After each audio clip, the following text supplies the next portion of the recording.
Hi everyone, today I want to talk to you about the cosmetics that I cannot live without. These are my absolute daily essentials that I think some of you may want to add to your makeup arsenal as well. So let's dig in. First of all, we're going to look at what's in my makeup bag. This is a makeup bag that my sister actually got me from Stella and Dot, and it's got space for the cosmetics on the top, and you can put your brushes on the bottom, so I really like this bag. Let me start with my eyebrow powder, which is Foolproof Brow Powder by Benefit. Foolproof Brow Powder by Benefit. And this brow powder, although I have, if you can see, I have semi-permanent brows on. When I had chemotherapy treatment, my eyebrows really didn't grow back very well. I just had a few strands. I never had that great of eyebrows anyway, so I thought I'd get them done, and I really love them.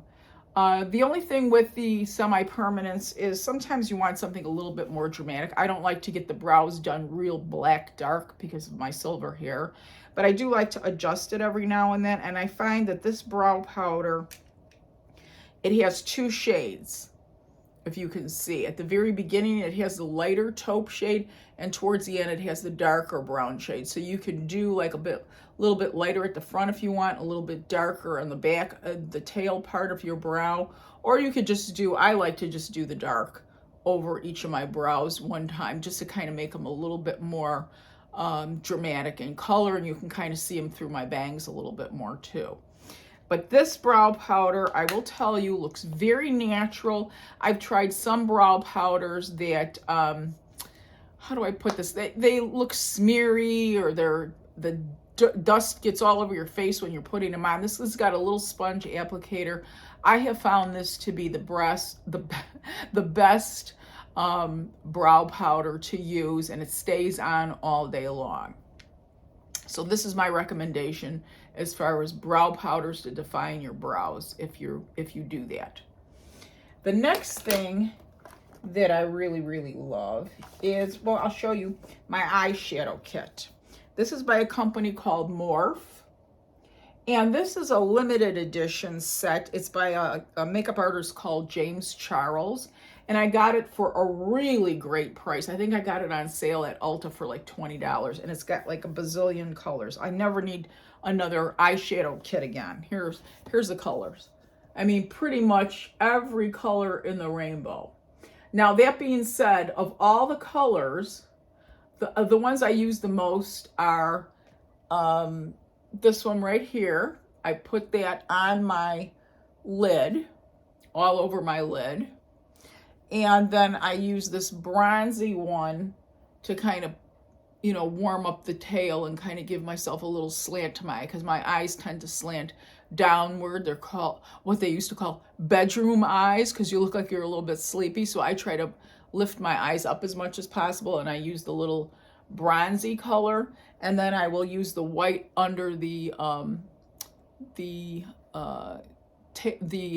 arch of my brow to give that a little lift in case my bangs flap back like this. You know, my brows look really good. So I use those, but look at all the different colors. I'm going to look at some of these, try some of these for spring, summer, especially with the greens and the blues this summer. I think that might look good at the very tail end. I don't like, you know, big amounts of color on my eyes, just because this eye actually is very good. This eye's a little bit more droopy and hooded, so I try to open up my eyes as much as possible, so I don't want a lot of color in there because it's just going to disappear anyway. But I might try some of these colors in the summertime. You'll see me with some of the outfits that I put on, and I might put it towards the tail. I tend to like to put my eyeshadows on more like a finger painting rather than with a brush and all that real fancy stuff. It also doesn't flap all over my face.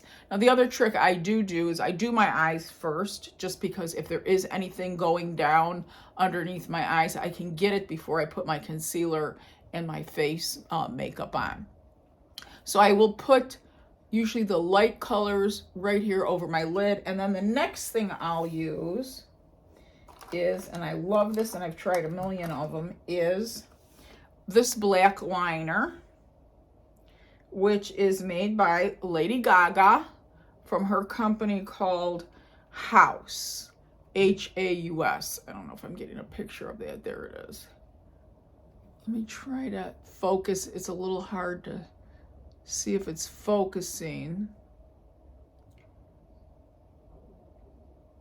It's Haus Laboratories, it's called. And it's a really good black liner. It lasts all day. It does not smear. I hate that when you put your liner and then by the middle of the day you're starting to get a little spooky looking in the corners or whatever. I like it. It's got a real nice fine tip. It's a felt tip, which is what I prefer rather than the brush, because the brush tends to go all over on me. And then I use that. I just go right up against my lashes that I've curled first with an eyelash curler, and I'll just kind of press it in, and then I do the tail at the very end. And it, you know, this is years of doing eyeliner, so I can freehand it pretty good, you know. So I just go blot it like at the very edge of my lids, and then I flick it up a little bit. And that's the liner that I use. So I use Haus from Lady Gaga's makeup line called Haus Haus, like a German name. I love it. It stays on all day. As far as mascara, I tried the new MAC Stack mascaras that came out. First, I bought the larger one, and I liked it. It was really good. As you can see, it was really good. It did, you know, make my lashes longer. The problem that I have, though, with a lot of mascaras is I've noticed, you know, since the chemo and just, you know, normal aging process, my lashes used to be thicker and they're a little bit more sparse, and they're also shorter for some reason. I don't know why. But they recommend that you use this for the top lashes, and then this small one called the Mini MAC Stack for your bottom lashes, because it has a smaller applicator and it can grab your bottom lashes. But to tell you the truth, when I bought this, I tried it on my top lashes just for the heck of it, and I love it for both the top and the bottom, and I actually don't really use this much anymore.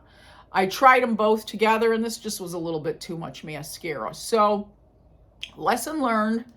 I'm probably going to stick with the Mini MAC Stack. I like the small applicator brush.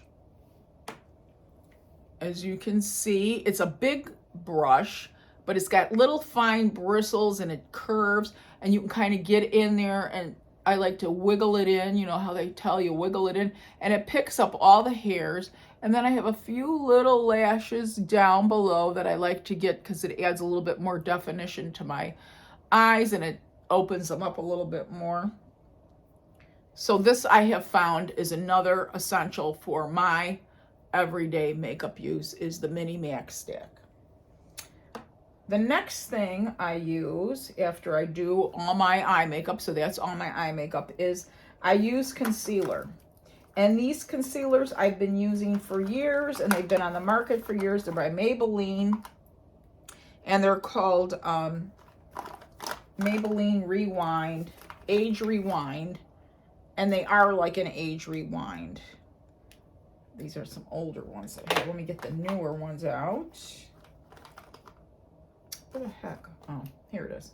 Okay, so these both are, they're called Maybelline Age Rewind Concealers. Here, I'll show you this one. Here it is.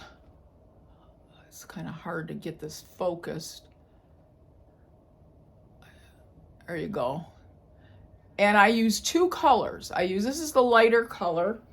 Let me get the right color for you. I blend two concealers under my eyes because I don't like that. If you use too light, when you take pictures, it looks like you got a big, you know, like a raccoon. And if it's too dark, then it makes your eyes look a little too sunken in. So I like to mix two colors. The two colors that I use for the Instant Age Rewind Maybelline Concealer is The light one I use, and I put that one on first, it's number 115, and it's called Warm Light. So this is the Warm Light. And then I put on top of that, before I blend it, the Golden 142. So you can see the difference. One is very light and one is kind of more tan. And when you blend those together, you've got my skin tone, which tends to be, my skin tone I would describe as a light olive complexion. So I do have yellow undertones in my skin, but I'm not a real dark olive. So sometimes it can be tricky because you're kind of light, but then you have a little tan, yellow olivey going on in your skin. So sometimes it's a little bit of a challenge. So what I'll do is I will put this on. I'll put this one on first, swipe it underneath like a big circle, swipe it underneath a big circle. I don't put it right up against my eyelashes because that will tend to push your eyes back. So I like to leave a little flesh right under the lash line if I can. Then I take this one, the golden one, and I put it right on top, again like that. And then I take a blending sponge. Let me go get mine. I'll be back in one sec. Okay, I went and got the belt. I used it this morning so you can see a little bit of the concealer and stuff on there. These blending sponges are really good. I think this one was made by E.L.F, E.L.F, and very inexpensive. Pink, very foamy. You can usually get these right at your local pharmacy drugstore. I use the pointy part. I take it and I put it in the sink and I squish it dry. You know, it'll still be damp. And then I take the concealer that I have under here and I just blend it right in. I don't put any creams under my eyes. They tend to make my eyes look puffy because they're trying to hydrate your eyes. So if you already have puffy eyes, eye cream is probably not the best thing. That's why I use this concealer, because it already has kind of like a creamy consistency built in. I take the beauty blender and I just take the point and I blend it real good all the way in to smooth it down around my cheekbones like that. And it looks perfect and it stays all day because it kind of wets it down a little bit. It smooths it in and it makes it last all day long. No creasing, nothing. And please, I've seen so many Instagram, so many YouTubers say, oh, you know, put powder under your eyes. Well, if you're 20 years old, maybe you could put powder under your eyes. But anything after that, I don't care how great the powder, eventually it's going to go into the little bit of lines when you laugh and things, and you're going to end up looking 10 years older by the end of the day. So please do yourself a favor. Do not put powder under your eyes. That said, I don't use eye cream either, so maybe it's just me. If you want to know my skin, one of the things that probably saved my skin from having a lot of wrinkling at my particular age is I had very, very oily skin when I was younger. Of course, with that brought problems of acne and that kind of thing. But the one blessing that came with that really oily skin is that as I got older, my skin started to dry down a bit, but it didn't get dry like most people when they get older, especially they have that really, really dry skin. My skin actually is more normal now, so I don't really need a lot of heavy creams and things like that. At night, I'll wear my face cream and that's about it. And then I do wear a very light moisturizer, which I'll talk about next, before I put on the Charlotte Tilbury Hollywood Filter Primer, which I love. That is my desert island cosmetic. Okay, so the next thing I'll do is I use Murad Skin Perfecting Lotion. And this is kind of pricey. I get it at Sephora. It's about $45 for this small tube, but I don't need a lot.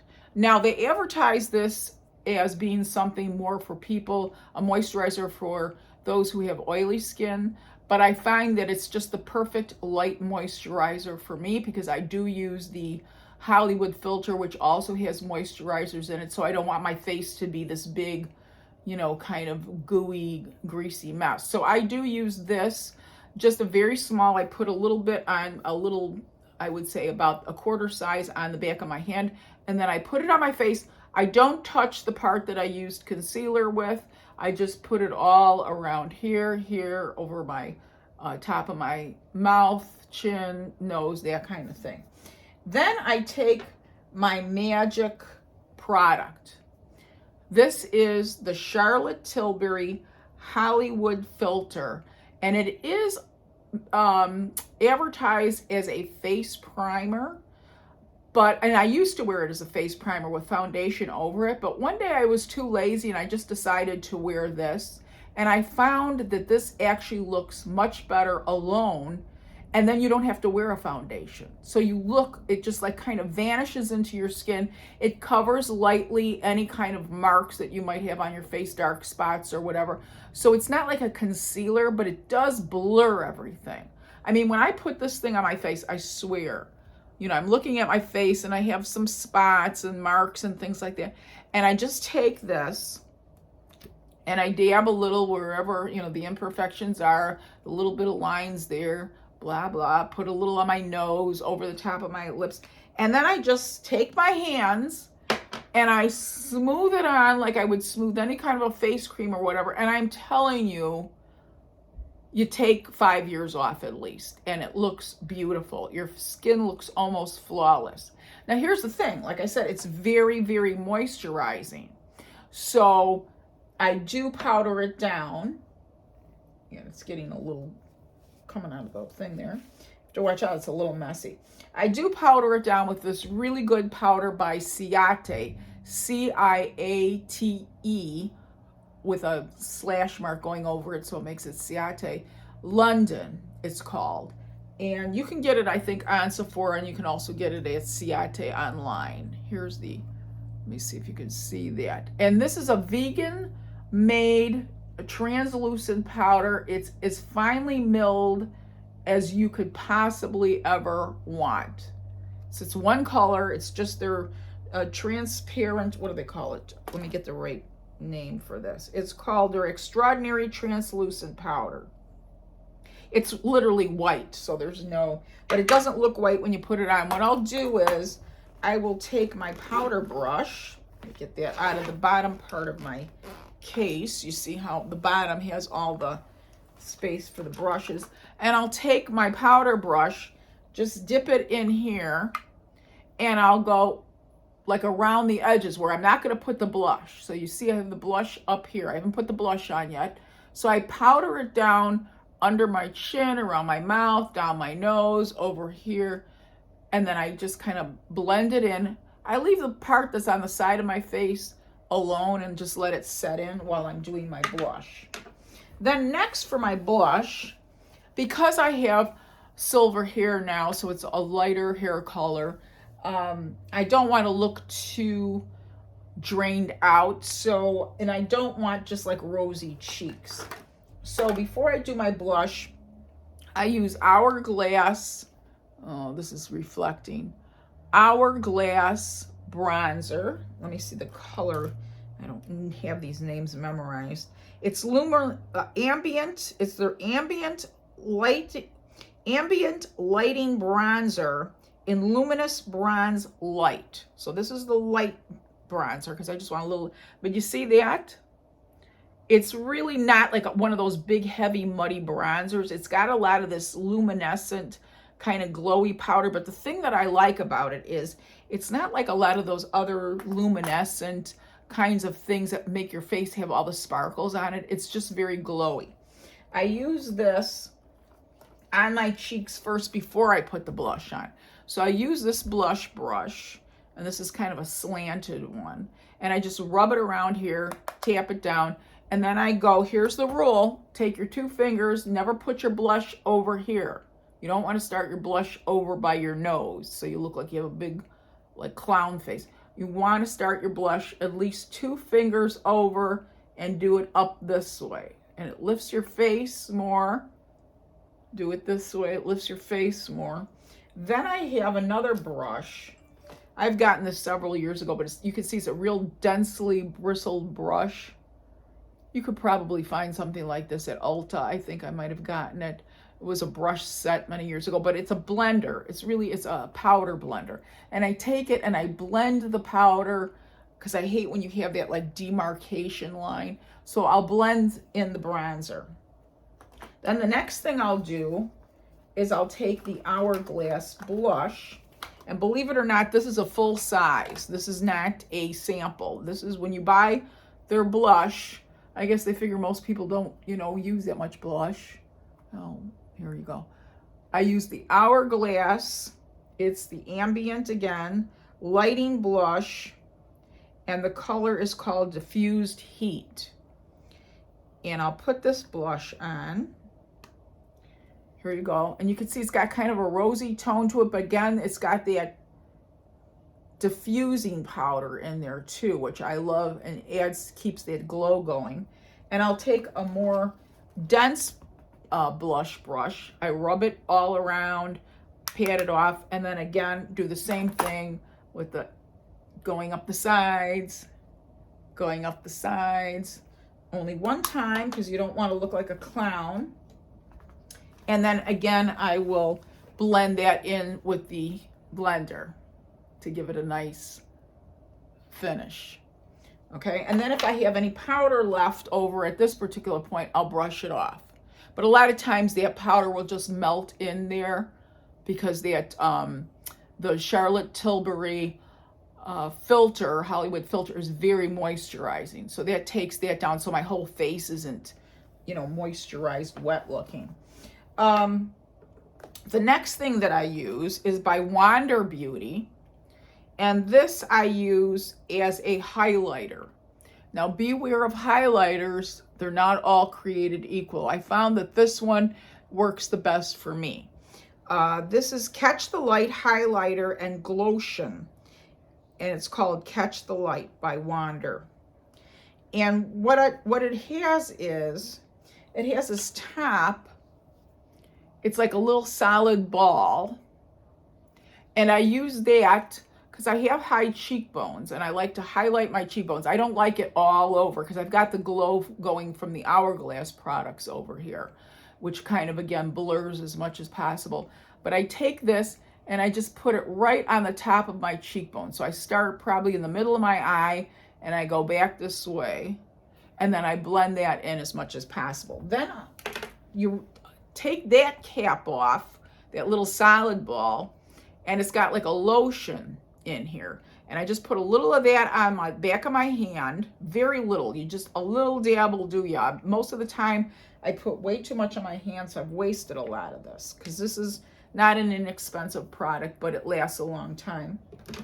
And I'll take that, just swirl it around the back of my hand, and I'll just dab it like this. And then I blend that in real good. And you can see it just kind of gives a little highlight to my cheekbones when the light hits it a certain way. It's not like I walk in and I've got like this, you know, this spotlight on my face. You know, you don't want that. You just want something kind of subtle. After I do all that, then I go back and I take my blending sponge again. I re-wet it, squeeze it out real good, and I take the flat part and I tap it over my blush and around my face to set my makeup. And then what I do is take my finger and I just rub the blush just a little bit. I don't rub it off, but I just blend it in again. And it really sets the makeup for the whole day. I don't have to touch my makeup for the rest of the day other than my lipstick, which is the last thing that I'll get to. And I tend to wear red lipsticks because, again, with the silver hair, if I don't have something kind of popping on my lips, I look washed out. Now, there's a lot of ladies who have beautiful silver hair and they have those big blue eyes. They have real light eyes and fair skin. Then they can get away with a lighter pink or a lighter kind of a what do they call that? Like a flesh color lip or something like that. I used to be able to do that when I had blonde hair, but now that I find with the silver hair and my dark eyes, I need something on my face to pop. I try to keep the makeup on my face more subtle and keep the color on my lips and just a dab of color on my cheeks. So that's what I do to kind of set my makeup, and it stays all day. So those are my beauty essentials. I would say pretty much that's everything that I use, no matter whether I go out in the evening or it's daytime. My makeup always pretty much looks the same. I don't believe in the real dramatic evening makeup, especially the older you get. You want to keep your makeup a little bit more natural and subtle looking. Before I forget, because I'm blabbing away, I want to talk about the lipstick that I use. So in the spring, summer, I use MAC lipstick all the time. I just find that it stays on, it doesn't smear around, it doesn't ride up the side of your face so you look like the Joker. So I tend to use MAC lipsticks. In the spring, summer, I wear MAC lipstick, and it's called Ruby You, Y-O-U. Okay, so it's Ruby You. They have another one that a lot of people use. It's more of a blue red, and it's called Ruby Woo, W-O-O. This is Ruby You, and it tends to be have a little bit more brown red to it, a little orange in it. It's not as blue red as the Ruby Woo. And I use that's what I've got on now, for spring, summer. And then in the winter, I tend to wear the MAC Russian Red, which is a little bit more of a blue red, and it's deeper. I like that in the winter because, you know, you tend to lose a little bit more color in your face in the winter. So again, that kind of pops my face a little bit more. I always, before I put on my red lipstick, I always use a lip liner. Just follow the regular contours of your lips. Don't overdraw. If you maybe a little bit, if you want to overdraw it all, you can do it right in the V area and bring it up a little bit, but you don't want to look like, you know, clown lips. The one thing I do is when I do line my lips, I just don't leave them like a hollow line. I do fill it in with the actual lip liner. So my lip almost looks like it's done by the time I'm done with my lip liner. The reason for that is because you don't want, when you're eating or drinking, you don't want your lipstick to start coming off and all you've got is that red line around your lips. That looks bad. It's not that my lipstick won't come off if I'm eating, but it kind of all blends together, so it just looks like, oh, you need a lipstick touch-up, as opposed to what the heck happened to your lips. The other thing about red lipstick is I put on, you know, a good amount all over my lips, and then I take a piece of tissue and I blot it, and then I put it in between my lips and I bite down on it, press down on it, so I get any of the excess off, because you don't want it all moving around. And then I do take my my middle finger, I don't want to show that to you, and I kind of smush it around so it doesn't make it look so defined. It kind of gives it a little softer, kind of kissy look. So that's everything that I use for my daily makeup. And like I said, I really don't change much of anything. Once in a while, I'll switch out a lipstick. I'll try a new shade, usually a different shade of red. But typically, I stay with the basics. And these are the ones that I have found over the last few years really, really work for me. So I hope there's something that you can take away from this video for your makeup collection as well too. If you enjoyed this video and watched it all the way till the end, please give me a thumbs up if you like it, and subscribe so you can see more of my videos, which tend to be fashion, beauty, and fitness focused. Thanks a lot. Bye.